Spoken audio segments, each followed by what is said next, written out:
Hi friends, welcome to blueberries kitchen. Blueberries kitchen அன்றைக்கி நம்ம பார்க்க போகிறது என்னென்னா, நல்ல சிம்பிளான ஒரு சிக்கன் கிரேவி ரெசிபி தாங்க. இந்த பேச்சுலர்ஸ் கூட ட்ரை பண்ணலாங்க. அந்தளவுக்கு சிம்பிளான ஒரு சிக்கன் கறி ரெசிபி தாங்க இன்றைக்கி நம்ம வீடியோவில் பார்க்க போகிறோம். இப்போ வாங்க நம்ம வீடியோக்குள்ளே போகலாம். வீடியோக்குள்ளே போகிறதுக்கு முன்னாடி இப்போ தான் நீங்கள் ப்ளூபெரிஸ் கிச்சனை முதல் முறையாக பார்க்குறீங்கன்னா மறக்காமல் சப்ஸ்கிரைப் பண்ணிக்கோங்க. பக்கத்தில் இருக்கிற பெல் ஐக்கானையும் ப்ரெஸ் பண்ணிக்கோங்க. அப்படின்னா தான் நான் புதுசாக வீடியோ போட்டேன். என்னோடய வீடியோவை நீங்கள் மறக்காமல் பார்க்கலாம். இப்போ வாங்க நம்ம ரெசிபிக்குள்ளே போகலாம். இன்றைக்கி நம்ம சிக்கன் கிரேவி குக்கரில் தாங்க பண்ண போகிறோம். இப்போ நமக்கு குக்கர் சூடாயிடுச்சு. 2 டீஸ்பூன் அளவுக்கு தேங்காய் எண்ணெய் சேர்த்துக்கலாம். நான் இன்றைக்கி தேங்காய் எண்ணெய் சேர்க்குறேங்க. நீங்கள் சாதாரணமாக எந்த எண்ணெய் சேர்ப்பீங்களோ அந்த எண்ணெய் சேர்த்துக்கலாங்க, அதனால ஒன்றும் இல்லை. இப்போ நம்ம சேர்த்துருந்த எண்ணெயை நமக்கு நல்லா சூடாகி வந்துருச்சுங்க. இதில் இப்போ நம்ம 2 கிராம்பு, சின்னதாக ஒரு அன்னாச்சி பூ, ஒரு ஏலக்காய். பெரிய ஏலக்காய்னால நான் 1 எடுத்துக்கேங்க. சின்னதாக இருந்துச்சு நீங்கள் 2 எடுத்துக்கோங்க. ஒரு துண்டு பட்டை, 1/4 டீஸ்பூன் அளவுக்கு சோம்பு, 1/4 டீஸ்பூன் அளவுக்கு ஜீரகம். இப்போ சேர்த்துருந்த எல்லாமே நமக்கு நல்லா பொரிஞ்சு வந்துருச்சுங்க. இப்போ நம்ம இதில் மீடியம் சைஸில் 2 தக்காளி இந்த மாதிரி நிகழமாக கட் பண்ணி வச்சுருக்கேன். இப்போ இதே ஒரு பச்சை மிளகாய், கொஞ்சமாக கறிவேப்பிலை. இப்போ நம்ம இதை கண்ணாடி பத அளவுக்கு நல்லா வதக்கி எடுத்துக்கலாங்க. பாருங்க ஃப்ரெண்ட்ஸ், நமக்கு இப்போ வெங்காயம் கொஞ்சம் மடங்கி வந்திருக்கு. இப்போ நம்ம இந்த ஸ்டேஜில் மீடியம் சைஸில் 2 தக்காளி நான் அரைச்சி எடுத்து வச்சுருக்கேங்க. இப்போ இந்த தக்காளி பேஸ்ட்டு நம்ம இதில் சேர்த்துக்கலாம். நான் தக்காளி சேர்த்தது கூட பொடி வகை எல்லாத்தையுமே நான் சேர்த்துக்கிறேங்க.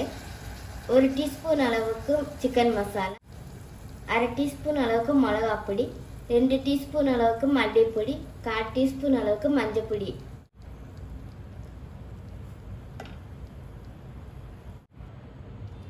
சிக்கன் குழம்புக்கு தேவையான அளவு உப்பு நான் இந்த ஸ்டேஜில் நான் சேர்த்துக்கிறேங்க. 1 டீஸ்பூன் அளவுக்கு இஞ்சி பூண்டு பேஸ்ட். இப்போ நம்ம நல்லா வதக்கி எடுத்துக்கலாங்க. நம்ம சேர்த்துருக்கிற பொடியோட பச்சை வாசனை போகிற அளவுக்கு நம்ம நல்லா வதக்கி எடுத்துக்கலாம். நான் உங்களுக்கு காட்டுறேன்.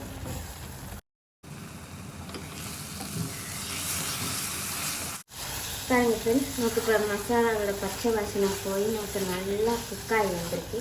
இப்போ நம்ம இந்த ஸ்டேஜில் சிக்கனை சேர்த்துக்கலாம்.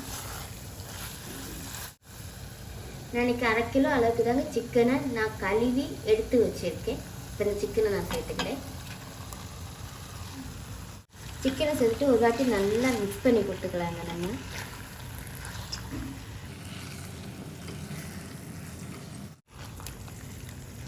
பாருங்க ஃப்ரெண்ட்ஸ், நான் இப்போ சிக்கனை சேர்த்துட்டு நல்லா மிக்ஸ் பண்ணி எடுத்துருக்கேன். இப்போ நம்ம இந்த ஸ்டேஜில் சிக்கன் குழம்புக்கு தேவையான அளவு தண்ணி சேர்த்துக்கலாங்க.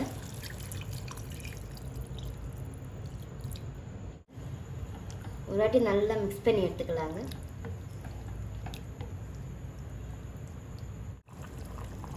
நான் 1 டீஸ்பூன் அளவுக்கு கரம் மசாலா சேர்க்குறேங்க. கரம் மசாலாவும் சேர்த்து நல்லா மிக்ஸ் பண்ணி கொடுத்துக்கலாங்க. ஒரு வாட்டி பாருங்கள் ஃப்ரெண்ட்ஸ், எனக்கு இப்போ நல்லா கொதிக்குது. இப்போ நம்ம மூடி போட்டு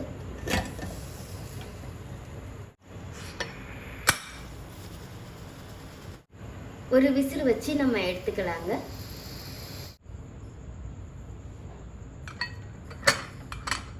நமக்கு இப்போ ப்ரெஷர்லாம் போயிடுச்சுங்க. இப்போ நம்ம ஓப்பன் பண்ணிக்கலாம்.